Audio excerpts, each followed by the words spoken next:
আজ সন্ধ্যাবেলায় ছেলের আবদারে একটা টেস্টি রেসিপি বানিয়েছিলাম। রেসিপিটা টেস্টি তো বটে, কিন্তু খুব একটা বেশি হেলদি নয়।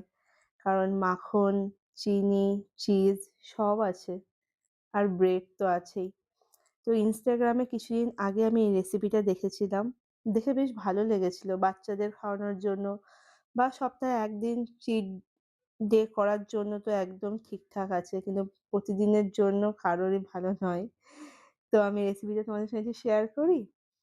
আমি ব্রেডের এক সাইডে মাখন আর চিনি ব্রাশ করে নিয়েছিলাম। মানে ভালোভাবেই লাগিয়ে নিয়েছিলাম। আর ওপর থেকে চিজ স্লাইস থাকলে খুব ভালো হয়। আমার কাছে চিজ স্লাইস ছিল না। মজারেলা চিজ ছিল, সেটাই আমি দিয়েছি। তাতেও টেস্ট খুব ভালো হয়েছে।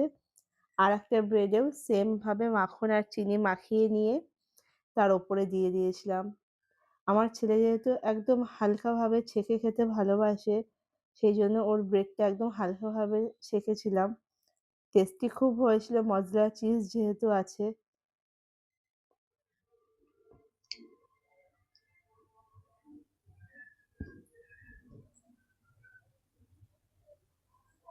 আর যখন নিজের জন্য বানিয়েছিলাম, শুধু এটা আমার নিজের জন্য না, কারণ এতটা চিজ দিয়ে সব দিয়ে আমি এতটা খাবো না। আমি আর আমার মেয়ে হাফ করে খেয়েছি।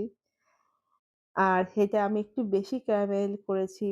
কারণ চিনিটা একটু বেশি পুড়লে খেতে বেশি ভালো হবে আমার মনে হয়েছে। আমার জন্য একটু বেশি করে চিনিটাকে পুড়িয়েছি। তোমাদের যেভাবে ভালো লাগে হালকা বা এরকম আমার মতো একটু গাঢ় করে তোমরা করতে পারো। একবার হলেও টেস্টি এই চিজ ব্রেড রেসিপিটা তোমরা বাড়িতে বানিয়ে বাচ্চাদের খাইও। আর যেহেতু মজারেলা চিজ আছে, ভীষণ টেস্ট হয়েছিল। একবার হলেও বানিও।